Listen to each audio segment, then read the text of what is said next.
Mañana Juan Antonio Aguilar, director del Instituto Español de Geopolítica. Juan Antonio, muy buenos días. Buenos días. No sé si empezar, tú decides, por Europa y el lío que está habiendo alrededor de Hungría con la suspensión posible de los derechos de voto, o nos vamos ya a la zona de Lloyd Austin y el lío que también hay en Oriente Medio y el carguero. ¿Qué prefieres de los dos temas? Te dejo elegir. No, yo qué sé, si quieres empezamos por Oriente Medio, que parece que es más peligroso, ¿no? Oriente Medio, Lloyd Austin, visita del secretario de Estado de Defensa. ¿Qué es lo que ves? ¿Qué fotografía nos deja? Y sobre todo, ayer vetó en el Consejo de Seguridad de Estados Unidos el cese de las hostilidades. Dice que si hay suspensión, sí, pero cese no. Vamos a ver, seamos serios. Estos señores lo que tienen es mucha palabrería, pero luego los hechos no van acompañados a lo que dicen, ¿no? Andar criticando a Israel por un exceso de víctimas civiles, porque no tiene contención, etcétera, etcétera, y luego llega el momento de simplemente tener un gesto como es el de solicitar el alto el fuego, incluso en la Asamblea General, que no es vinculante, y no lo hacen. Vamos a ver, es decir, yo creo que los hechos no acompañan a las palabras. Creo que todo es un juego además bastante macabro, ¿no? Porque por medio lo que hay son muchas víctimas civiles. Pero es el mismo juego que están haciendo, por ejemplo, con el tema de el Mar Rojo, ¿no? Es decir, los yemeníes, porque hay que decir una cosa. Es decir, cuando sale el ministro de Defensa de Yemen, es útil, sí, es el ministro de Defensa de Yemen. Los yemeníes están atacando fundamentalmente barcos de oligarcas israelíes, oligarcas negros israelíes o barcos que llevan materiales para Israel. Es decir, el resto de los barcos no están siendo atacados. Y en cambio Estados Unidos está conformando una especie de fuerza multinacional en la zona para proteger el tráfico marítimo. No, para proteger a Israel, porque Yemen es a quien ha declarado la guerra a Israel por el asunto de Gaza, ¿no? Entonces todo esto, es decir, lo envuelven siempre con un discurso y unas palabras que intentan dar la sensación de que es una cosa cuando realmente estamos en presencia de otra, ¿no? Entonces esta visita de Lloyd Austin, las palabras de estos días atrás de algunos dirigentes norteamericanos, el hecho de organizar esta fuerza expedicionaria en la zona del Mar Rojo.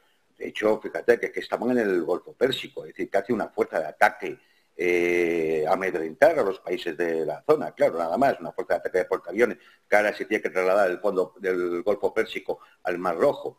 Siempre lo dijimos y lo hemos dicho aquí, hay 3 puntos que son críticos ahí, el Estrecho de Hormuz, Canal de Suez y Al-Mandeb, que es el que está ahora trayendo estas dificultades y poniendo en riesgo, en el fondo, la economía de Israel.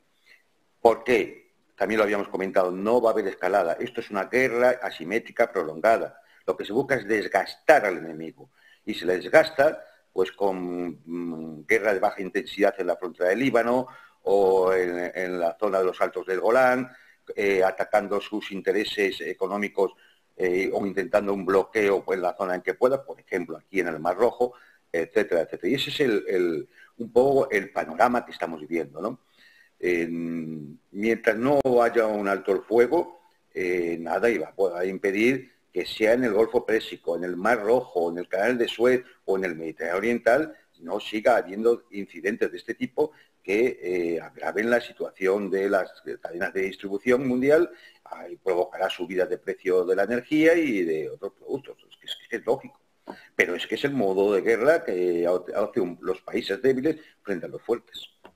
¿Puede escalar con un posible ataque si esto no se consigue recuperar por parte de Estados Unidos y de los aliados, que ya ha dicho Estados Unidos que estaba buscando hasta 9 aliados para poder defender la zona, en diferentes ataques que haga Israel en otros países, en Líbano, en Yemen, que escalen todavía más el conflicto? Hombre, yo creo que ahí sí que Estados Unidos intentará sujetar a Israel, porque le dirá, no, a ver, no escales tú esto, porque entonces la vamos a tener y muy gorda. Ya lo hago yo. Eso es lo que está diciendo Estados Unidos. Y para eso, para que no parezcas un acto claramente imperialista, como siempre ha ocurrido en las guerras en Oriente Medio, pues Estados Unidos, ¿qué es lo que busca? Siempre una especie de coalición internacional para dar la sensación de que es la comunidad internacional. Realmente, de países de Oriente Medio de la zona, solo el pequeñito Bahrein ha dicho que está dispuesto a participar en esa fuerza expedicionaria marítima, ¿no? El resto son todos países de la OTAN. O sea, es que estamos en la misma de siempre, no engañen a nadie, ¿no? Incluso creo que está España, no sé qué vamos a mandar allí, ¿no? Pero bueno, me parece que en eso está también. Todo para defender ¿qué interés realmente? Es decir, todos sabemos, por ejemplo, en esa zona los problemas que ha habido de libertad de navegación marítima con la piratería de Somalia, ¿no? Y se han enviado buques de protección y demás. Bueno, pues eso tiene cierto sentido. Pero aquí estamos en un conflicto muy determinado. ¿Quieren acabar con un problema de las cadenas de distribución naviera que van por esa zona y no tener que hacer 15.000 kilómetros rodeando toda África? Muy sencillo, obliguen a Israel a cumplir con el derecho internacional. Ya está, es que es así de sencillo. No se quiere hacer. Y como no se quiere hacer, por las razones que sea, que no vamos a entrar ahora, no se quiere hacer, pues entonces montamos otro tinglaete, ¿no? Es decir, la flota, ¿no? La flota, como mis dos portaaviones no han logrado intimidar a los yemeníes, pues ahora montamos una flota más grande, ¿no? Es que se empiezan a ver las costuras de esto, ¿eh? Vayamos a Europa. Funcionarios europeos estarían ya analizando quitarle los derechos de voto, no de veto, de voto a Hungría en la cuestión de haber infringido el Estado de Derecho. Lo tienen que hacer todos los socios europeos sin excepción. Polonia frenaba que eso se pudiera producir. Polonia ya no está para frenar que eso se pueda producir. Surge la duda de si Meloni puede hacer un movimiento de defensa de la unidad europea frente a la locura de intentar quitarle los derechos de votos a un socio. Puede poner en peligro 2024 con unas elecciones a la vista en junio la unidad europea y una posición de Orbán en la que no sabemos cuáles van a ser las consecuencias. Vamos a ver, es que yo creo que estamos viviendo, de nuevo están viéndose las posturas, ¿no? Estamos viviendo las contradicciones terribles que tiene la construcción europea tal como se ha hecho. ¿Cómo que se le va a quitar el derecho de voto a uno de los miembros? Y si se va, es decir, a vos lo que quieren es que se vaya, ¿eh?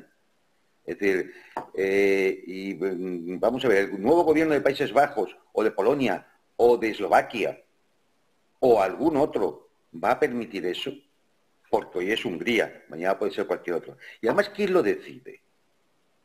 ¿A quién decide eso? Quitar el derecho de voto. Que también es quitar el derecho de veto, porque si no puede votar, pues evidentemente tampoco puede vetar, ¿no? Es decir, una cosa viene dada con la otra. ¿Quién lo decide? Lo deciden unas cúpulas en Bruselas a las que se han elegido las castas políticas europeas. No lo decide el pueblo europeo como pueblo que vota en el Parlamento Europeo, porque el Parlamento Europeo no es quien nombra a la Comisión ni al Consejo. Entonces, es decir, ¿qué estamos hablando? De la camarilla de Bruselas, de una camarilla que decide quitarle el voto a un país. ¿Qué pasa? Es decir, pero esto, o sea, en las leyes nacionales, por ejemplo, tienen que darse una serie de circunstancias judiciales para poder retirar el sufragio pasivo y activo a cualquier ciudadano. ¿Esto qué es? Es que, entonces, evidentemente, todas estas cosas no es que pongan en peligro, pero sí que van minando poco a poco no solo la confianza que pueden tener ciertos países en la Unión Europea, sino de la propia ciudadanía. Es decir, parece que no, a veces no nos damos cuenta que se le va a quitar el derecho de voto a un país que tiene X millones de habitantes. Pero, a ver, por favor, además, ¿por qué razones? Por razones que si hurgamos, cualquiera de los países de la Unión Europea también incumple algunos tipos de esas razones, o sea, razones de ese tipo, ¿no? ¿Por qué? Pues porque a veces son cuestiones muy cogidas con alfileres, ¿no? Un tema de libertad, por ejemplo, del Poder Judicial, de independencia del Poder Judicial. Hombre, es que si nos vamos a ver, hay más de un país que tendría que mirar para otro lado por temas de independencia del Poder Judicial. Y no solo España, ¿eh? Es decir, entonces, ¿por qué Hungría? Vamos a ver, no nos engañemos. Es Hungría porque Orbán está fastidiando el tema de enviar 50.000 millones de euros que tienen que pagar los pobres ciudadanos europeos a Ucrania para apoyar al régimen de Zelensky. Esa es la razón, no nos engañemos. Y no hay más. Y como en Estados Unidos no puede soltar un solo dólar, pues aquí habían previsto cubrir de momento, hasta que se pudiera, esa cuestión. ¿Con qué? Con que cada familia media europea pusiera 400 euros, que son aproximadamente esos 50.000 millones de euros. Entonces, para robarnos esos 400 euros a los europeos, hay que cerrar la boca a Orbán. Esta es la realidad, que no se la van a contar así, pero esta es la realidad. Independencia judicial, derechos humanos, democráticos, venga, por Dios, por Dios. Empezamos a mirar, por ejemplo, cómo se trataron a los chalecos amarillos en Francia, o cómo se ha tratado a cierta inmigración en otros países, o los Balcanes, cómo se han cerrado fronteras. Es decir, hablamos de derechos humanos o de independencia de poderes. Pues nos fijémonos simplemente en la península ibérica. No hay que ir muy lejos. No, esto todo es un cinismo político al que nos tiene acostumbrada Bruselas, ¿no? Y ya está. Las razones ocultas son las importantes, esas están detrás. Y no se atreven a decirla. ¿Por qué? Porque es muy escandaloso ante la opinión pública.